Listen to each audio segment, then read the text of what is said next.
바로 그래서 우리가 지금 2000년 전에 그 로마법을 오늘 다시 끄집어 와서 한번 고민해 보는 겁니다. 로마법은 모든 인간을 어떻게 자유인과 노예로 나뉘었습니다. 그럼 지금 우리는 어떤가? 로마 시대와 달리 법적으로나 제도적으로나 우리 모두 평등한 민주사회를 표방하고 있지만 한 걸음 더 들어가서 보면 별별 차이가 없어. 우리 사회 계급, 어떤 계층 간의 갈등과 어떤 말하기 어려운 불편함을 발견하게 됩니다.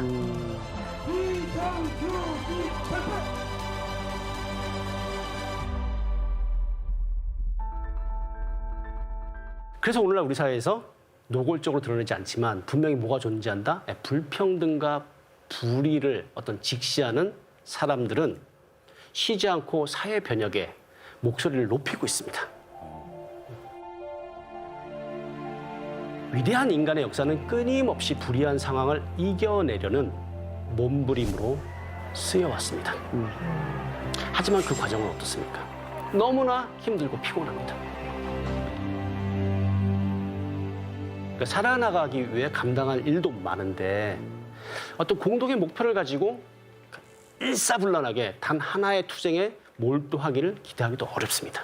내 앞가림하기도 바빠 죽겠는데 그러다 보면 어떤 현상이 생기냐면 비슷한 처지에 있는 사람들끼리도 서로를 비난하고 다투려고 하는 마음이 생기는 것이 인간입니다. 사실 우리는 그런 얘기를 많이 하잖아요. 야, 법대로 했잖아. 뭐 이런 거 있잖아요. 법적 권리 너 지켜주면 되잖아.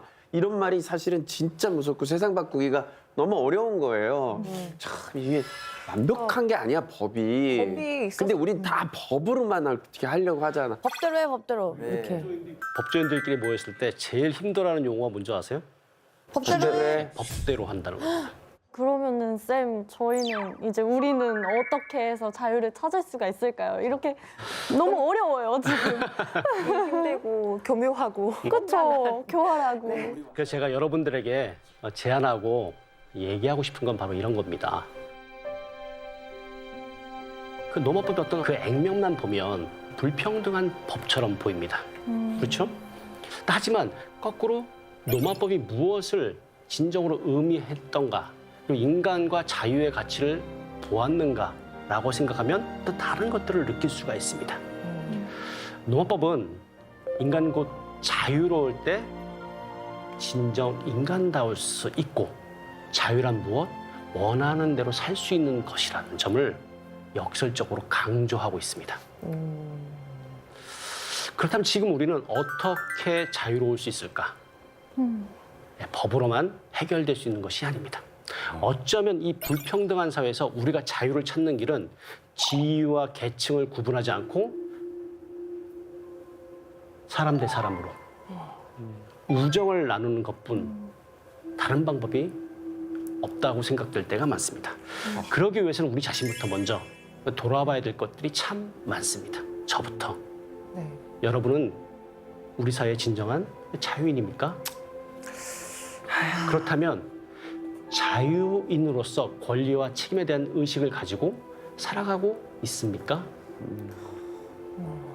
내 이웃의 자유와 권리를 존중하고 있습니까?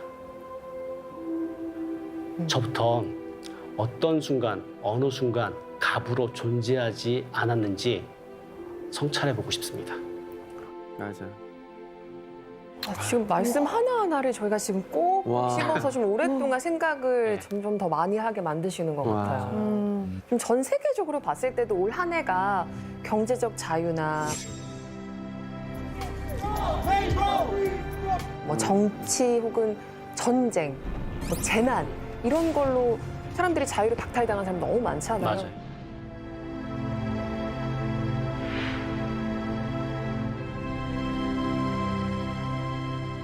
그러니까 나의 자유뿐만 아니라 우리 주변 사람들이 좀 자유롭게 생활할 수 있는지 좀 많이 둘러봐야겠다. One day, when the glory comes, it will be ours. It will be ours. Oh, one day, when the war is won, we will be sure. We will be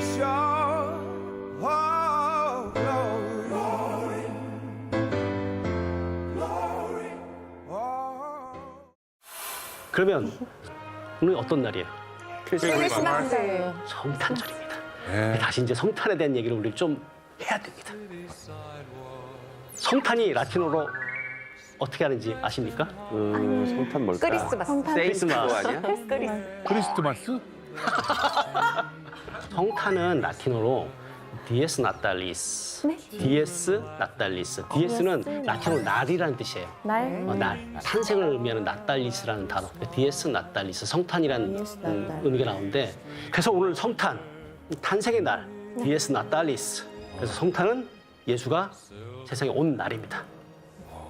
근데 그 예수가 어떠한 모습으로 우리에게 왔는가? 그걸 한번 생각해 봤으면 좋겠습니다. 화려하고 어떤 권위적이고 어떤 신비적인 모습으로 왔을까? 근데 아닙니다. 예수는 정말 낮은 곳에 낮은 모습으로 왔습니다. 내가 신이지만 나 이렇게 별 볼 일 없이 왔어. 내가 이렇게 별 볼 일 없이 왔으니까 너희들도 내가 산 것처럼 한번 다른 사람을 그렇게 한번 이해해 볼래? 제가 보기엔 예수는 그것을 제안하고 간 것 같아요. 저는 이 예수가 사람들과 무엇을 지혜를 나누고 이성적인 사고가 가능한 그 이유가 뭔지를 한번 생각해 보고 싶었습니다. 제가 생각하는 예수는 경계인입니다. 종교에서는 그걸 신이라고 하려고 하는 사람도 있었고 어떤 사람은 그걸 인간이라고 하려고 하는 사람도 있었습니다. 아마 예수는 끊임없이 경계인으로 살 수밖에 없었던 사람입니다. 그는 한 번도 어떤 진영 안에서만 생각할 수도 없고 그 진영 속에서 생각할 수도 없는 그 진영 밖의 사람이었습니다.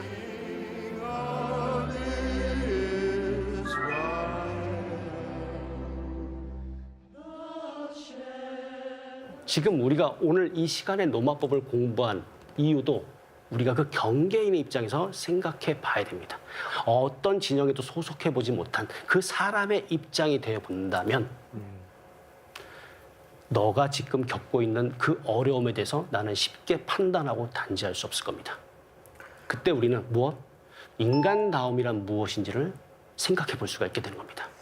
어쩌면 2000년이 지난 먼 시대의 역사를 덧없는 일은 미래지향적인 우리에게 불필요한 일에 시간을 낭비하는 것처럼 보일 수도 있습니다. 지금 당장 코앞의 문제와 당장 하루하루가 벅찬데 뭐 2000년 전에 언제 쓰일지도 모르는 로마법을 공부하는 일이 마치 한가롭고 그 사치스럽게 보일 수가 있어요.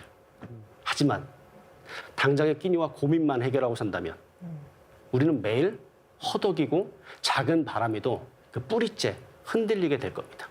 쌤, 근데 말씀을 듣다 보니까 그 예수님이 경계인으로 살았다는 말씀이 너무 어렵습니다. 다들 어떤 진영에 꼭 들어가야 하고 내 편 아니면 적. 자꾸 이렇게 경계를 나누려고 하는 그 사회 분위기 속에서 그게 정말 조금 쉽지 않게 느껴져요. 누구에게 경계인에 들어가 살라고 누구도 강요할 수 없습니다. 그리고 그 삶이 쉽지가 않기 때문에 대신 우리가 그 경계인의 입장에서 한번 바라볼 수 있는 것은 가능할 수 있다라고 생각합니다. 내가 그 경계인으로 살 수는 없지만 그 경계인의 입장에서 내가 너를 바라볼 수는 있지 않을까. 바로 오늘 우리가 이 로마법 수업을 하는 것이 그 이유라고 저는 생각합니다. 그래서 로마법 수업은 어떤 수업이다? 인간학 수업입니다. 그래서 인간을 구원하기 위해 아주 낮은 곳으로, 낮은 모습으로 오신 예수의 마음에는 그 모든 인간들이 인간답게 살기를 바라는 어떤 그런 마음이 있지 않았을까 하는 생각이 듭니다. 바로 그것이 크리스마스의 정신입니다.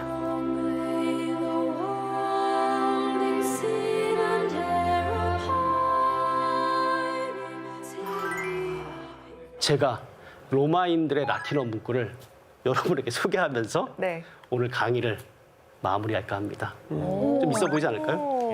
어떤 부분인가요? 자, 야, quid optas fieri. 당신은 무엇이 되기를 바랍니까? 아니, 우리는 무엇이 되기를 바라나요? 당신이 무엇이 되기를 바랍니까? 라는 그 질문에 앞서서 아니, 우리는 무엇이 되기를 바라나요? 나는 무엇이 되기를 바라나요? 그런데 아시나요? 무엇을 해야 될지 보는 것이 당신의 본분입니다. 에스투 미데레 퀴드 아가트로 무엇을 해야 될지 보는 것이 당신의 본분입니다. 아니 나의 본분입니다. 내가 무엇을 해야 될지를 보는 것이. 그리고 무엇보다 메아 플로림 인터레스트 때 발레. 그래야 저도 잘 지낼 수 있습니다. 따뜻하다. 뭔가 마음이 따뜻해져. 네, 여기서 쌤 말씀 마무리하겠습니다.